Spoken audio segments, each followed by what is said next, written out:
Now, security concerns in the southeast raise even more as the House of the Imo State Governor Hope Uzodinma is attacked.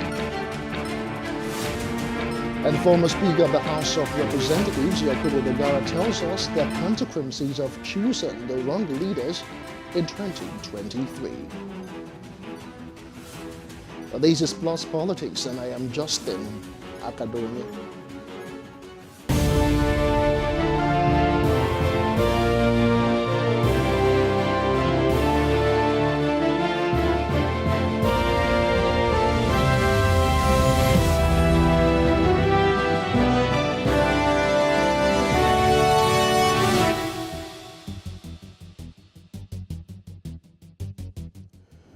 Now, over the weekend, the house of the Imo State Governor Hope Uzodinma was attacked and set on fire by gunmen. The Commissioner for Information, Declan Emelumba, said a few casualties were recorded after security men on guard replied or reported the attack. Now, this incident is added to the various violent events that have taken place in the southeastern part of the country. Now, joining me to discuss this is Kisinga Ikoku, a public affairs analyst, and Dickson Osajie, a security expert. Good evening to you, gentlemen. Many thanks for joining us on Plus Politics and Plus TV Africa. Let's just start this way. I just want to get your quick impression concerning the attack on the Imo State Governor's house. That's Hope Uzodinma. What does all of this tell you? Let me start with you, Kissinger. First of all, I would say it is a crisis of leadership and lack of trust and communication, because part of the duties of a governor of a state is to be the chief security officer of the state. Let me butt in, Kissinger. When you say lack of trust and communication, on whose part? Who's not trusting who here and who's not communicating? Of course, a lot of attacks have happened, and we seem not to have resolved them. When they attacked at the heart of the government house here in Owerri, you had our governor, you had the President Buhari say it was caused by IPOB. Then the police said it was IPOB, and our governor said, no, it was political detractors. And while we are yet to resolve that puzzle, then we now saw the recent attack in the house of the governor. So for me, I believe it demands a multifaceted approach towards solving the problem. We need to unravel who are these people? Who are these people attacking military and security formations in the state? What is their agenda? What do they want? We have to identify them first. Let us agree on the intelligence that is coming. The governor blames political detractors on the one side. The security agencies who we feel have the intelligence say it is this group. So for now, we have not gotten it right from what we hear from the government house of Imo State. And from there, it is when we have now identified the problem that we can begin to talk about the solution. All right, thank you, Kissinger. Let me get to Dickson Osajie for a minute now. Dickson, you are a security expert. There seems to be a whole lot, going on behind the scene. Kissinger talked about issue of trust and communication, but right now, who do we even hold responsible for this particular attack? Like he rightly said, the governor came out to say that the IPOB is not responsible for the attack. The former IGP is saying that the attacks in the southeast, are done by the IPOB, the ESN, and all of that. Then again, in the wake of all of this, there's this, the stand of the British government offering, asylum to the IPOB members, and not too long after that, now the army comes out and says they have killed some IPOB commanders. So what do we make? What sense can we make out of all of this? Well, it will make no sense, because first of all, let me address the area of Governor Hope Uzodinma.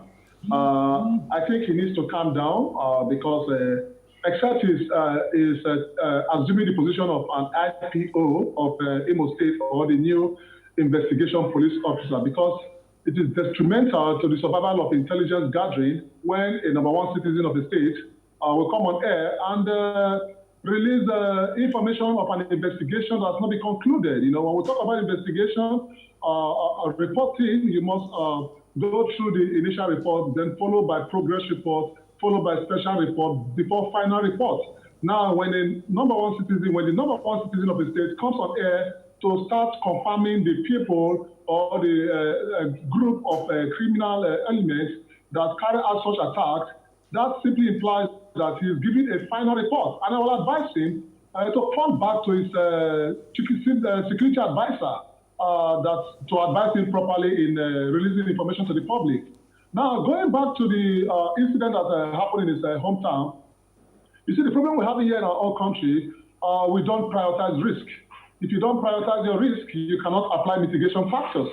We all understand that Imo State has been going through some form of attack. And I would like to inform you that when you begin to experience such kind of attack on military hard targets, on civilian soft targets, that tells you that a new terrorism has been born. And if a new terrorism has been born, what I have expected the military to do and the federal government of Nigeria to do is not to respond with military might. You know, that was the mistake they made in the uproar of Boko Haram, sending in the military without giving the police an opportunity to try and fail, because we must give the Nigerian police the opportunity to try and fail. Okay, Dickson. Before the military can come on board. But here, in any given situation, the military will just rush on board, carry out bombardment, carry out shooting. Military might, anywhere in the world, can never be the first response in terrorism. All right, so Dickson. me, I think the state government should calm down, carry out a risk assessment of what is happening, then they will be able to prioritize the mitigation factors. All right, now, I want to really get your assessment, because you mentioned something that just struck me. You said new terrorism. Would you label the attacks on the parts of the southeastern state in recent times as terrorism? Would you also say there is a link between the series of attacks on security formation and, of course, on the Imo State Governor's house and other southeastern states? Would you say they're interlinked? Well, for me, I think that's strategic because when criminal element begins to attack military formation, what they're trying to do is to psychologically demoralize the military.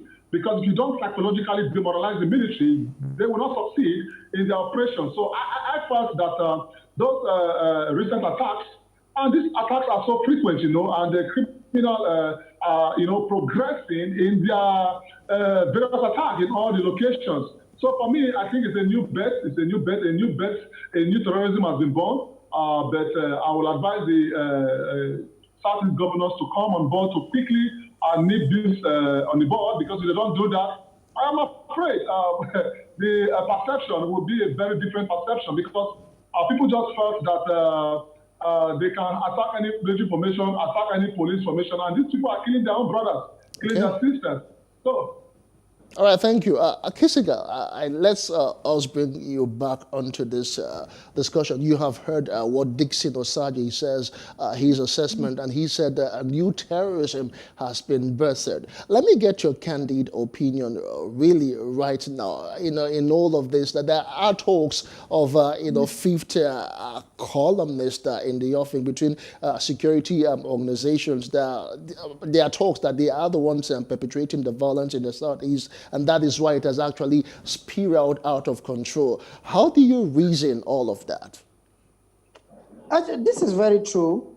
Injustice everywhere is a major cause of this kind of civil strife. Before now, IPOB had existed. Let me give you, there have been agitations. This is, you have seen what is happening all over the country. The country is now resting. A lot of people are now coming out. These are as a result of all the agitations that has piled up, which the leadership of the country at the various levels have continued to frustrate. Your citizens will be talking. You don't want to listen to them. You don't want to listen to the voices of your citizens. You believe everything is military man. Let me give you an instance. There was a time when the Southeast will always cry At any agitation, people will just do a rally or demonstration. They will militarize everywhere.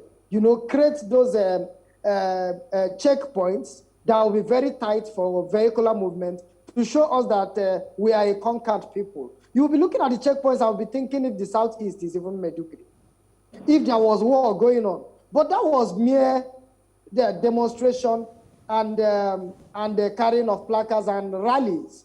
They may say, yes, we want a country, we want our own country. But of course, they said that we are peaceful. But what the military will respond in is they will respond with violent force. And there was a time when groups were saying you are killing our people. Government did not make any effort to investigate them. So the soldiers were given a wild card to kill as much as they want, as long as they are members of a particular organization. Nobody questions. Our president does not even pretend to set up a committee of inquiry. The National Assembly does not set up a committee where they hear that one or two youths of this country has been murdered. You see, when you do this over a long period of time, you begin to toughen up the citizens. And what have we seen? We have seen a situation where citizens now directly confront the military. They confront a police formation, sack the police formation, kill some escapes, they raid them, they take their arms. Military checking points, they will attack soldiers, kill the ones they will kill, and take their arms. This is the situation. Mr. Justin, you are hearing it. It happened in Rivers yesterday. It happened in Rivers today. It is happening almost everywhere. In Niger State, in Kebbi today. In Kebbi State, a divisional police was overrun, DPO was killed, and 8 police officers were murdered. These are things you're seeing. Because when you leave these issues that should have been deliberated on, some people locked the system and said there will be no dialogue. There will be no issue to be deliberated upon some issues. You don't listen to the voices of the majority. Let me give you an instance. We who are moderates of the Southeast, who have been preaching and giving hope that there is hope of change within the Nigerian system, we have become blackmailed. A situation where those who had extreme views and radical views of the solution to Nigeria's problem are now seen as prophets. They are not seen as prophets. So we have been narrowed. We can't even talk to our youths anymore because the situation of the country, whereby today, somebody who is not from your place, Fulani herdsmen will kidnap someone in the bushes of Okigwe, Anambra, and Enugu State, hold them in our backyard until they collect ransom. Nobody takes those kind of things. So because of the failure of the system, you are beginning to see this kind of civil strife. All right, springing up here and there. There may be criminal elements, but they have gotten a way of legitimizing their oppression by reason of the various unsolved issues, unsolved problems within our politics. All right, thank you, Kissinger. Let's get security analysis to all of that now. Dickson, I also want to hear from you concerning, excuse me, the issue of alleged fifth columnist in all of that is happening in Imo State and, of course, at the Southeast. Plus, let me read out a comment I got on social media, on Twitter, to be precise, when I was researching on this particular topic. One of the Twitter, someone tweeted rather and said they attacked the police headquarters, a military barracks, now Hope Uzodinma's house. He now went on to say, I wouldn't be shocked if they start attacking government villas and, of course, government properties. What does all of these hold in the nearest future? Plus, I also want you to respond to the issue of alleged fifth columnist. Well, coming from the side of alleged fifth columnist, I will not take a departure from that. But first of all, let me tell you that what is playing out go line in line with the audio of IPOP leader Nnamdi Kanu, because I listened to the audio very well a few days back, and to kill soldiers and take their guns. And I just laughed, because you can't be taking safety and putting the Igbo nation at risk and putting Nigerians at risk. And I want to also let you know, Justin, that if Nnamdi Kanu succeed in instigating this fire violence and any civil war breaks out, from my predictive analysis, over 36 million Nigerians will die within the next 3 years if the war perhaps lasts for 3 years. And also over 20 million Igbo people will die within the next 3 years. 10 million pregnant people, a lot of issues going to happen because from 1967, about 5 million people died during the war. We must be very careful, and our leaders, the people of the Southeast, must talk to our youth. The way Nnamdi Kanu is taking this war, I don't think he will live to appreciate that. I will advise him to calm down and also have a negotiation with the government. I will also want the government not to write off Nnamdi Kanu, because when you look into statistics on the causation or the result of a war that might break out from this incident, I have told you today that it's going to run into millions. So now, coming back to your fifth columnist, when it comes to terrorism or state of insecurity, definitely we'll have one or two people that will want to play the role of fifth columnist, in disguise. Looking at the attack on the police force headquarters, I felt so painful because I think there is an absence in target hardening. Before you can be able to penetrate a police headquarters, you need to pass through what we call concentric cycle or defense in-depth. So I will advise the Nigerian police to look into defense in-depth so that the criminal will not easily progress in their criminal activities. They must experience delay because criminals don't like delay. That means that the Nigerian police and other government agencies must tighten up their security, tighten up their perimeters, their protection in depth, so that when these criminal guys arrives, they will experience delay. And when they experience delay, I believe the responding team that will respond to these activities will curtail with them. But I will advise the Nigerian government to look inward, just like Christine mentioned. He made mention of a very important point that governments sometimes don't care, to address the public. The silence of our president for so long has brought us to this stage. All right. Kissinger Ikoko, you are from the southeastern extraction. Let me get your candid opinion right now. Or some might say I'm trying to play a devil's advocate, but nonetheless, would you say the governors in the southeast have been truly honest as regards the situation in their domain? They are part of the problem. And because of the lying of the president, they also caused this problem that has come upon us. First, the entire nation, from Edo to Kogi to Anambra to Kebbi to Katsina to Zamfara, have issues of headers who have left their business, who no longer have cows, are now making brisk business from kidnapping. They overrun a community, even in Katsina, the state of the president. They take women, they take your cow, they take everything. The cattle rustling is happening in Kaduna State. It's happening almost everywhere. But we are living in denial. Everyone expects the president of the country to rise up and take a position against wild grazing of cattle. It is shaking the entire foundation of this country.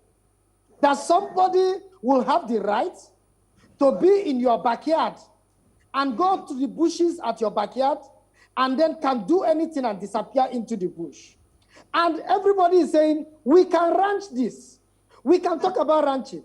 And the governors of the northern states say, no, they have the right. The president said, no, they have the right. And now look at what happened. The governors of the southwest took the bull by the horn.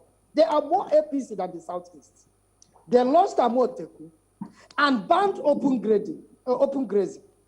The governors of the southeast did not take the initiative. And they forgot that is the view of the majority of their citizens.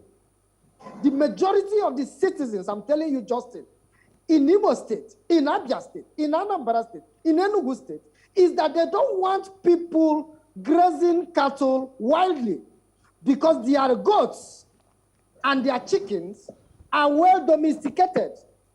but somebody else is grazing his cattle widely in people's farms. And when you try to challenge them, they kill you and go into the bush. Nobody even knows the identity of the person who is in this community or the person in the next community. They can come by night and leave by early morning. And then the Southeast governors neglected that call. Now, they just did that on Sunday. They are now banning open grazing. There is a talk in my place that if you dissected the grass cutter meat in time when it was shot, the meat wouldn't have decayed. So if they took the initiative, when the Southwest governors, the citizens wouldn't have lost the trust of their citizens. The Southwest governors were more APC. Governor Fayemi is the chairman of the APC Governors Forum, or is it the whatever? But he banned open grazing and launched the Amoteku. Ondo State Governor is APC. He banned open grazing, took strong initiative. Governor Tom is defending the citizens against the aggression of this herdsmen. The governors of the Southeast frustrated that move, even when the citizens called for it. Okay. They called for a regional security outfit. They called for banning of open grazing. The governor said they were useless for whatever reason, because of the lining of the president. That was what now made some other people now take the initiative of the ESN and every other thing you now had. All right, now, thank you, when they now started talking about it, the people now say, we don't believe in you anymore. You don't protect us. All right. You see how everything is unraveling. All right, thank you for your thoughts. Let's begin to wrap up on this particular segment with Dickson Osajie. The Southeast governors, they have met twice indeed, and now they came out with a regional security outfit, which they have tagged them Ebube Ago, that's and the glory of the tiger. Do you think with this new development it will actually stem the tide of insecurity in the Southeast region? As we close, please just wrap it up in time for us.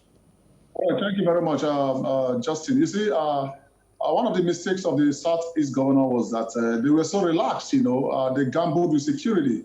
I've said it on many fora. Human lives are irreplaceable. That's why you need to prioritize your risk. In the past 3 years, our government, both in the Southeast and Southwest and South, Northeast, they have been talking about cows, ranching, without prioritizing human life. We took almost 3 to 4 years discussing the residents of cows, which is a big shame to this great nation. We must look into risk priority. We must look into human factors, human mechanism, because human life comes first. We'll prioritize human life first, and we'll apply immediate alacrity in any mitigation factors. Well, finally, if the state governors have finally come to their senses and they're establishing a Ebube Ago, well, I congratulate them, but I think that was a very, very late approach, because a lot of complaints has been coming out from the Southeast, and they all went to bed until the Eastern Security Network are taking the bull by the horn. They now felt that they have been threatened in their security network. All right, I know I said the last question, but I'm just tempted to just chip one in finally. Indeed, in your opening salvo, you talked about how over 200 lives, have been lost in just 1 week alone. Looking at the general state of insecurity in Nigeria, what do we need to do in the immediacy? 200 lives has been lost where? Across Nigeria, both in the north, both in the east, as in so far, with the killings we've had so far, and, in recent times, over 200 Nigerians, have lost their lives. Oh, yes. We don't have value for human lives, we don't have value for human lives. If we truly have value for human life, Justin, I think the government, from the strategic center of gravity, that is from Abuja, would have declared a state of emergency and go after this criminal element with speed and momentum. But here we allow these criminals to relax, to build in strength and momentum, and start hitting hard on our academic system, our citizens, our brothers and sisters. I feel that the international community are just looking at us as a jokers. And that's why some few weeks ago, Twitter believed that Nigeria is not a place for their business to be certified safe. So I think the governments must wake up, and they must understand that the threat is imminent. They must carry out a national vulnerability analysis and national risk assessment so that they'll be able to project Thank you so litigation. much, gentlemen. Indeed, we have been looking at the state of insecurity in the southeast region with a special mention of the attack on the governor of Imo State, that's Hope Uzodinma's house. And I was joined by Kisinga Ikoko, public affairs analyst, who joined me from Imo State, and of course Dickson Osajie, a security expert, who also joined me. Many thanks once again, gentlemen. We do appreciate it. Thank you, Justin. All right. We'll take a short break. When we return, we'll be speaking on the kind of leaders we need to elect in 2023. Stay with us.